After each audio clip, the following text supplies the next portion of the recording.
of terrorists, I have to ask you what you would do to make sure that London is safe. Sadiq Khan, as you're in the lead in the opinion polls, and for that reason only, I will turn to you first. What would you do to make London safe in the light of this? Firstly, can I just begin my comments by saying that I'm sure all of our thoughts and prayers are with the people in Brussels. I mean, there is no greater responsibility for the Mayor of London than to keep Londoners safe. And I'm sure as we're speaking, the Met Police Commissioner and the Mayor are speaking about ensuring that we're safe in London. I made a speech yesterday on the first day of the official campaign talking about what I'd do to keep Londoners safe. On the first day of being Mayor of London, I'd have a full and comprehensive review to make sure that our emergency services are capable to deal with a major terrorist incident. It's really important. We learned the lessons of the recent unified response exercise in Dartford that I visited last month that you reported about on LBC.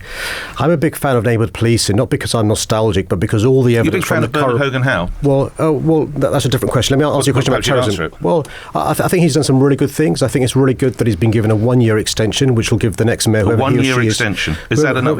If you were to come to power, what would you do as regards the Commissioner? I would make sure that during the course of the year, I'd see whether my priorities, London's priorities, were the police's priorities. And one of those priorities is, Nick, going back to neighbourhood policing, because the evidence from previous Met Police Commissioners and the current one is that's one way of keeping us safe, because the intelligence the counter-terror experts rely upon is given often to neighbourhood police officers.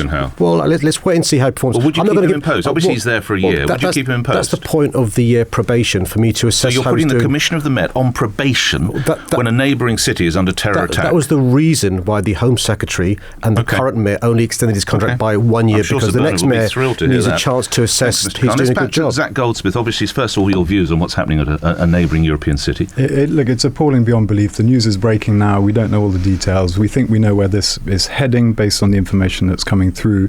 This is the big threat we face. This is the cause of most people's anxiety in this city and in cities throughout Europe. And it is the number one priority of the next Mayor of London to ensure that we're kept safe. Above all, and first and foremost, that means ensuring the police and the intelligence services and the anti-terrorism forces and airport security are given the resources they need to keep us safe. Now, we had a battle, if you remember, a few months ago where there was a threat of taking £1 billion out of the Met's budget. I didn't believe then, and I don't believe now, that you could reconcile that level of cuts with keeping London safe. I took the argument, along with Boris Johnson and Conservative colleagues, to the Chancellor, to the Home Secretary. We won the arguments, and that budget is now ring-fenced. We can now guarantee confidently that neighbourhood policing will be continued in every single area of London. And I have to say, Sadiq is sniggering at that point, and I'm not sure why, because I'm pretty sure. I'm pretty sure that at no point when that threat, that very real threat, raised its head, did Sadiq Khan make any effort at all to talk either to the Home Secretary or to the Chancellor. If you want to be a good and effective Mayor of London, you've got to be willing to engage with government, because London depends on government, whether we like it or not. Well, it's a fact. It's a weakness, but it's a fact. Just briefly, are you a fan of Bernard Hogan Howe? Would you give him 1 year's probation? I'm a very big fan of his. His priority is to keep London safe. I have zero doubt about that. I look forward to working with him for a year. So you give him more than the initial year? The decision time is in a year's time, but it would be astonishing to me, and I think probably to him, were I not to ask the Home Secretary to extend that decision for a further... To another 2 or 3 years. Just briefly, let me address Zac Goldsmith. Well, over the last few years, we've had £600 million cut from the Met Police budget, 70% of PCSOs cut, more than 1,500 police officers cut, and in today's budget, we have a £4.4 billion black hole, and my worry is it could be the Met Police losing more officers over the next few years as we have over the last 6 years. All right. Caroline Pidgeon. So we will have time, Mr. Goldsmith. Caroline Pidgeon. Yeah, absolutely. Clearly our thoughts must go with those in Brussels who are affected by this horror that's unfolding before us today. But what's really important for me is to actually improve our neighbourhood policing. At the moment, the dedicated ward teams were stripped out under Boris. We're only down to 2 officers per ward. I want to get more officers back in the areas patrolling, getting to know their communities, and particularly PCSOs have a great relationship with young people. They're able to pick up a lot of intelligence that feeds into things like counter-terrorism. But also, I've pledged to put 3,000 additional police on the streets that I would fund. How will you pay for that? Through funds I would raise through things like the congestion charge and other charges through transport. I do want to, yes. How much? I would be charging around £20 if you come in at peak times in the morning. £20? I would also bring in a workplace parking levy, because I think it's really really important to try to encourage cars off the streets. So you're increasing coming in. You're also going to put an Olympic housing levy. You're keeping that, aren't you? That's for council tax. That's absolutely right. My but I think God, we it's want going to be additional. living on Well, London if you want under the Lib additional Dems, isn't it? if you want additional police on the streets, and I think we need to have them, particularly around transport hotspots, particularly around the tube and rail stations. It was really reassuring on my way in So today that's £20 to see more charge, police, £20 on my council more tax, police £20 when I on park our the car. streets, which is really important. But I think people want to see more police out there. They want to see those dedicated patrols, and that's why I am the only candidate I'm aware pledging to put additional police on our streets to make it safe. Pidgeon. No, it's not a crime, but Well, I think actually we need to make sure that if we want to tackle congestion in London, we need to get private vehicles off the roads and some of the private hire as well, which are Music clogging to our the streets. ears, I imagine, of you, Sian Berry, as the Green candidate. Yes, I mean, but going back to the Brussels incident, I'm absolutely horrified by that, and we have to look at this from the point of view,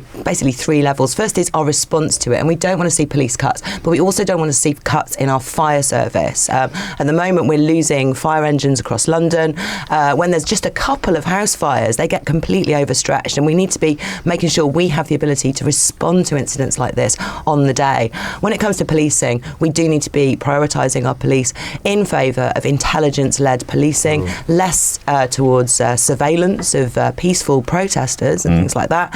We do have the resources to put into very good policing, and we have very good police. The third level, we need to be doing real prevention work in the community. The current prevent strategy, I don't think is working. I think it fosters silence and suspicion. We need to be working with communities on the best ways of making sure people do not get radicalised. Sian, thank you for respecting me asking you to stop. Just to tell the listeners, David Cameron's now said he will be calling a meeting of the government's emergency COBRA committee in response to events in Brussels. We'll bring you more details on that in the next bulletin. Peter Whittle for UKIP, a response to what we see and regards policing in London. Right, well, of course it's appalling.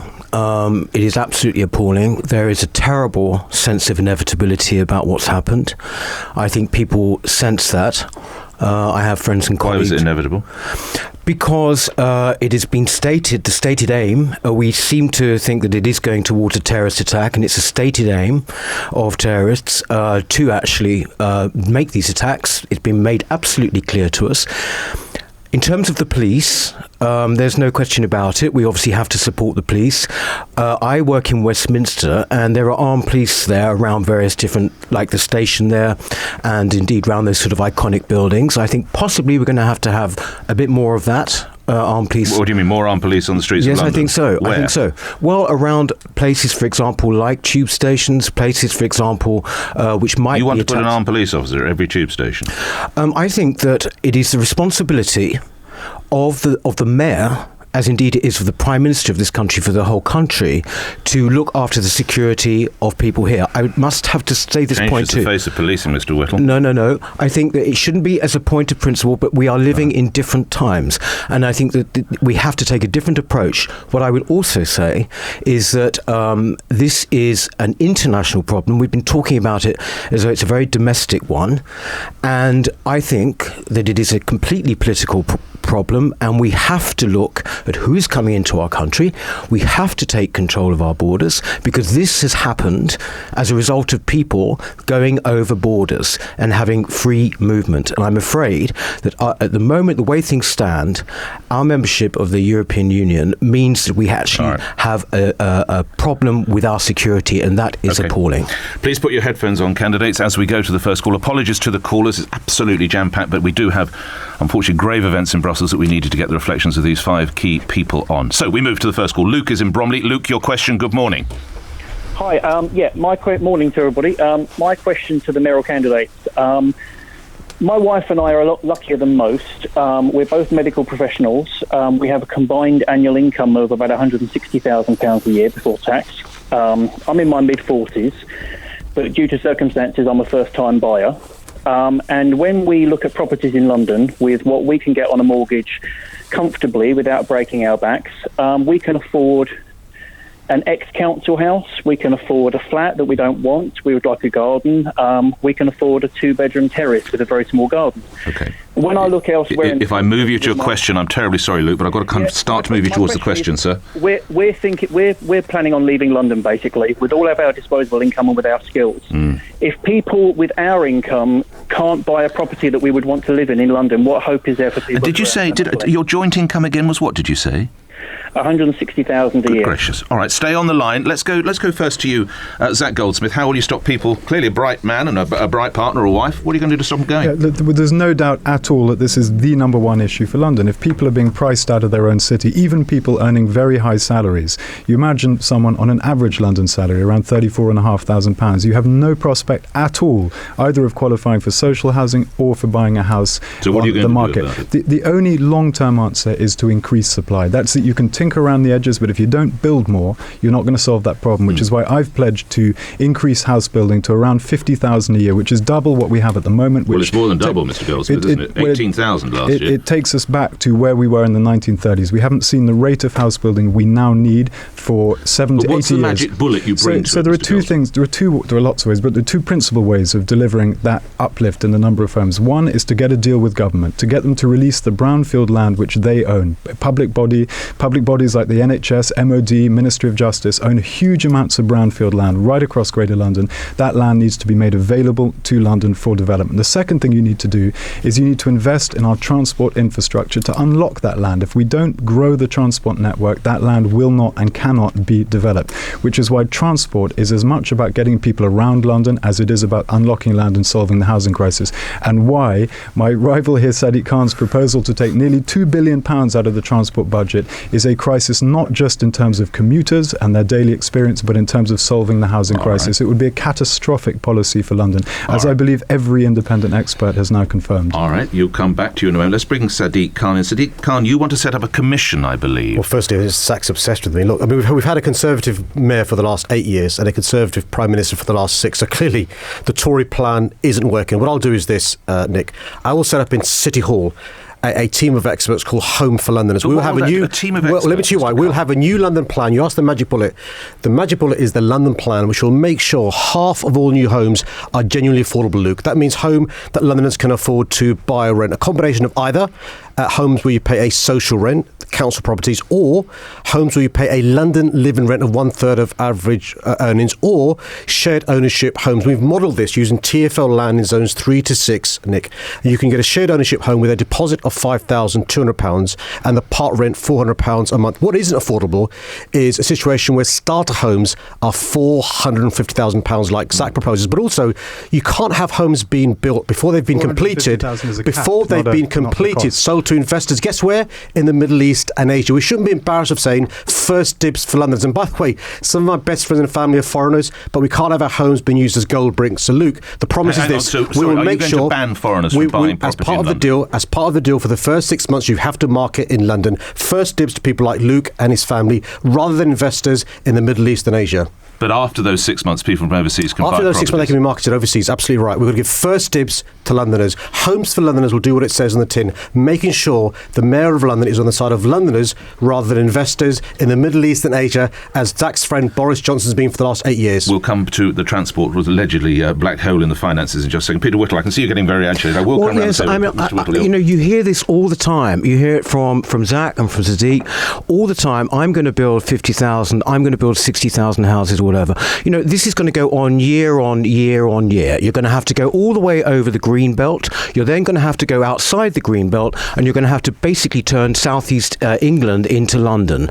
The fact of the matter is, you will not talk about the thing that everyone out there knows is the case, and it's common sense, which is it's about also demand. The fact is, the London population is going up by 1 million people a decade.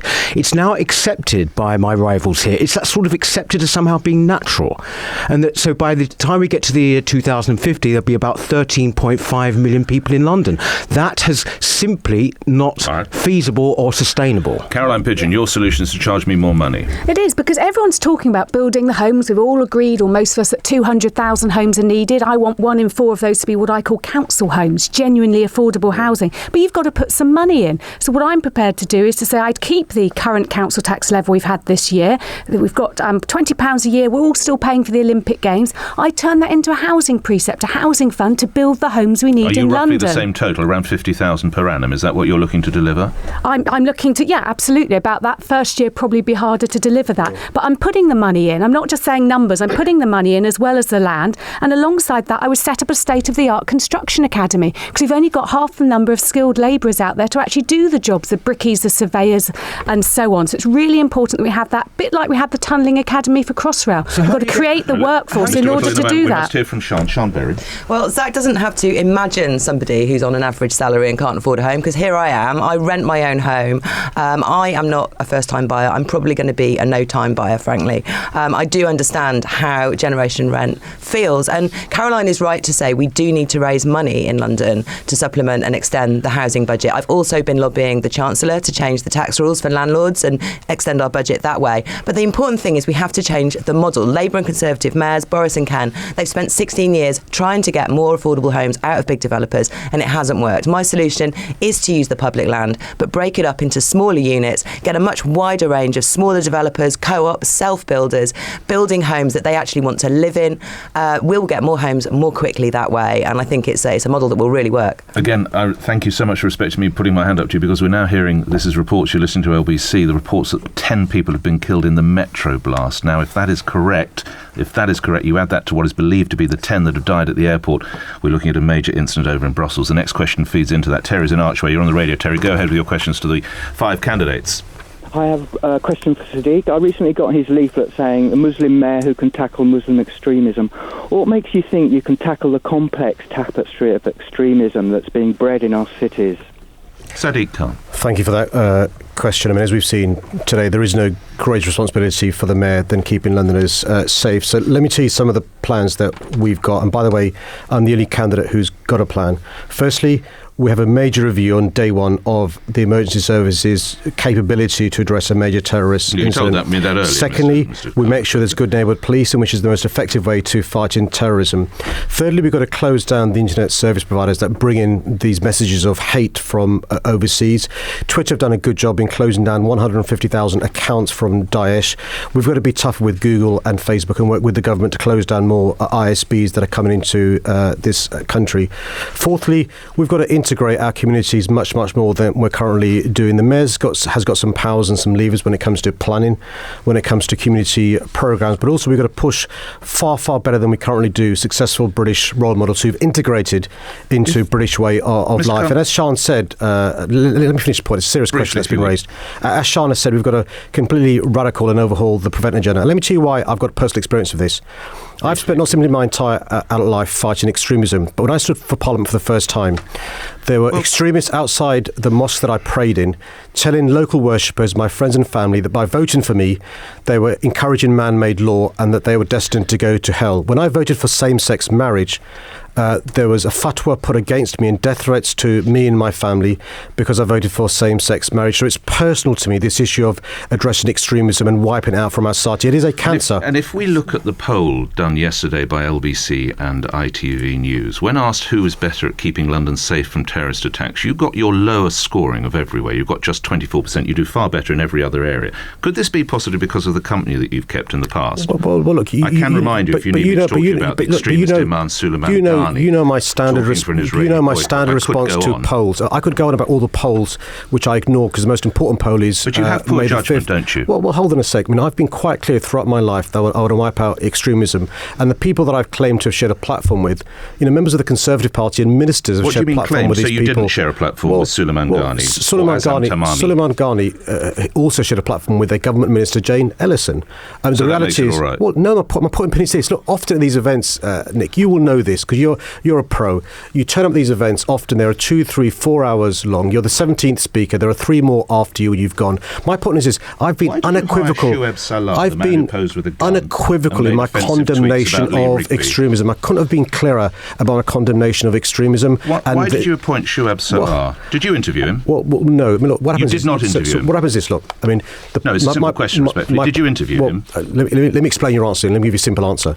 My parliamentary office manager followed the correct procedure in Parliament. Made offensive tweets about Lee Rigby, just to remind everybody, posed with a gun.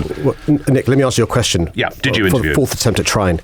So, The Parliamentary Office Manager advertised as a normal best practice following the IPSA guidelines, an open advert which he applied for. During the course of his employment, no evidence at all. I must move on, Mr. Khan, because I have asked you now for a fourth time. Did you interview him? My Parliamentary Office Manager went through the correct procedures. You did not interview him. No, I met him before he was appointed, and we went through the correct procedures. Didn't anybody procedures. to check his Twitter account? As soon as these allegations were put to me, he was suspended straight away, and the very next day he resigned. His Twitter account prior. I'm sorry to be.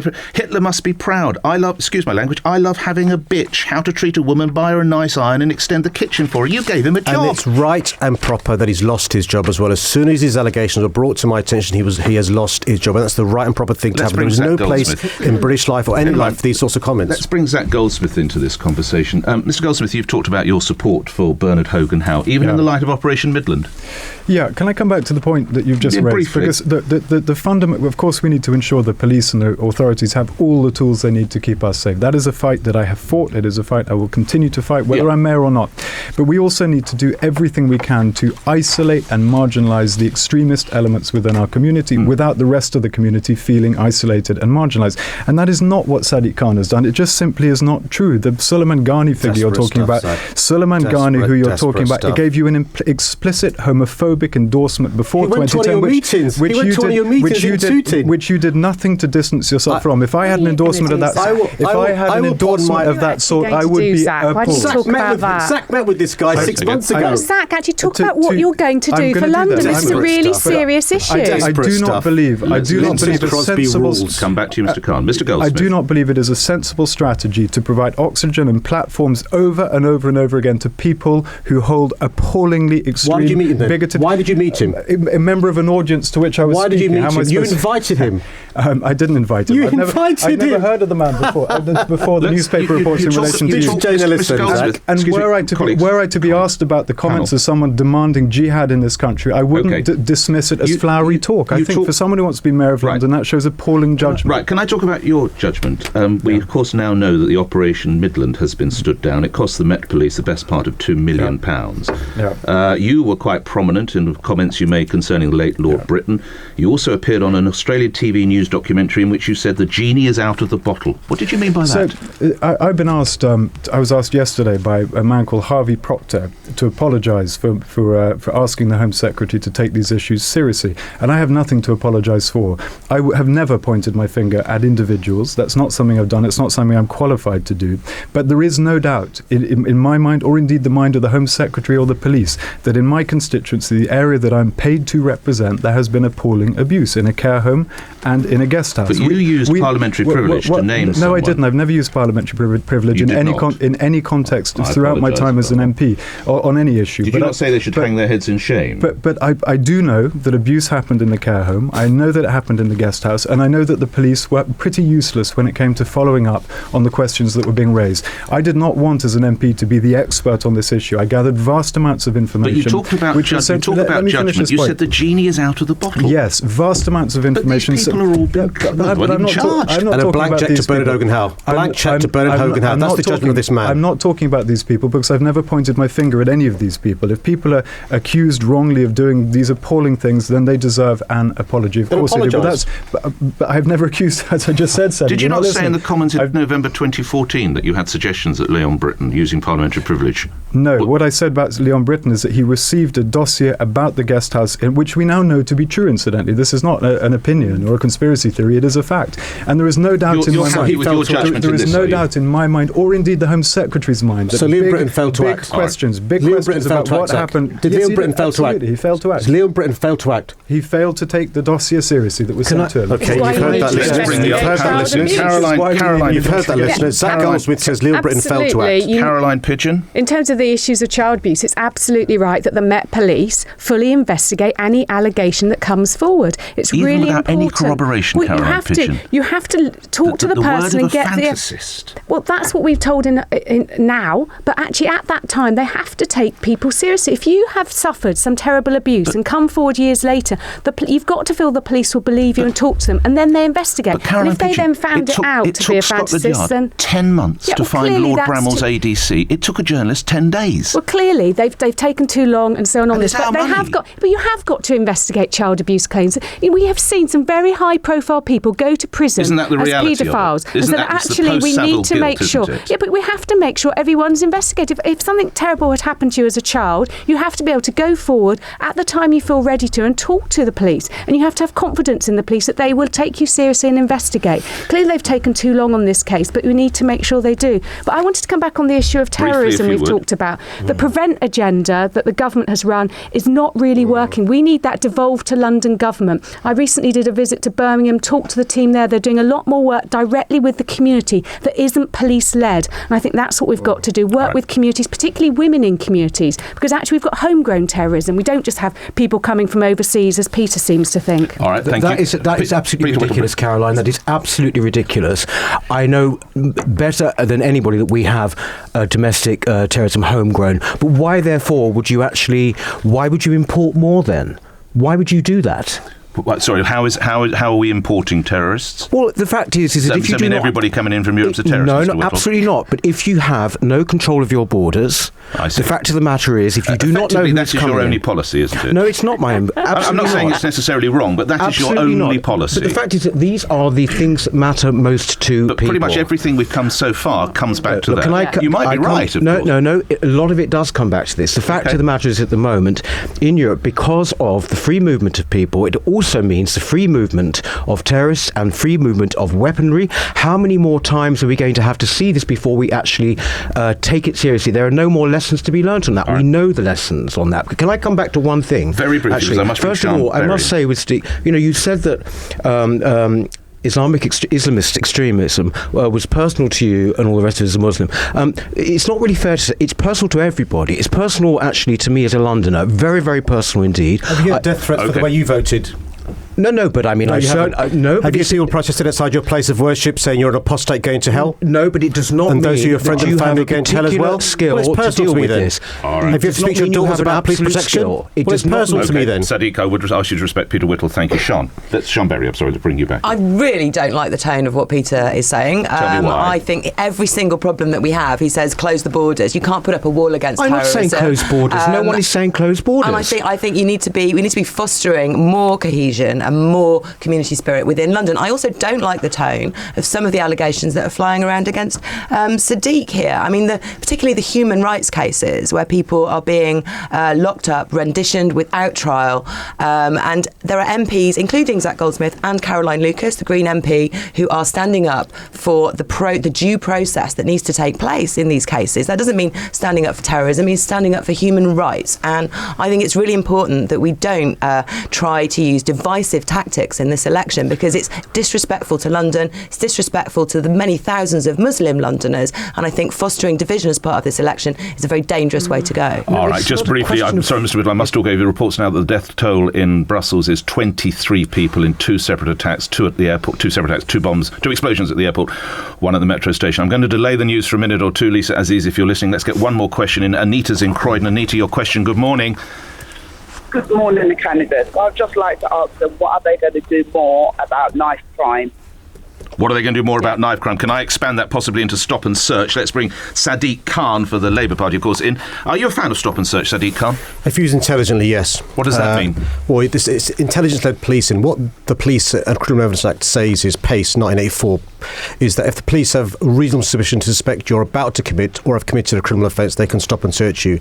The problem is, if you look at Londoners from specific ethnic backgrounds, it's used disproportionately higher on some ethnic backgrounds if you're a Londoner who is black. But aren't they sadly more often like not the victims? Absolutely right. That doesn't justify stopping and searching more of them, because if you believe in policing by consent, what policing by consent means is that the police... problem is within the community. Don't you have to look to that community? Let me explain, Nick. Go ahead. If you believe in policing by consent, you rely upon the intelligence of the community to report crime and to come forward. If you wrongly stop and search somebody today, treat them discourteously, then his or her willingness to come forward tomorrow or their family is diminished. And that's why it's really important we have intelligence-led knife crime stop has and increased, search. Of course. Absolutely. Well, it's increased. Scaling down over the stop and search? over the last few years, knife crime has gone up, violent crime has gone up, gang membership has gone up, which is why I'm saying cutting neighbourhood policing has been a tragic mistake, which has led to crime going up. What we need is good neighbourhood policing, and young people to have confidence in the police, intelligence-led, so stop and search. Zac Goldsmith. Yeah, the police need the resources, obviously. They also need the tools. One of those tools is intelligence-led stop and search.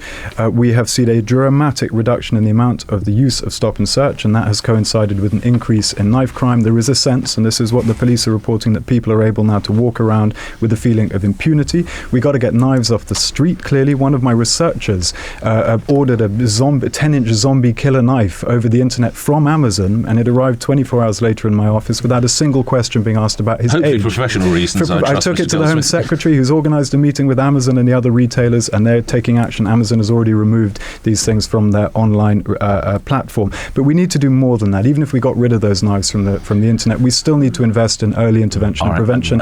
That's the only long-term measure, is to steer Anita kids and away Croydon, from back crime. to you. What do you make of what you're hearing so far, Anita, and why is this so personal to you?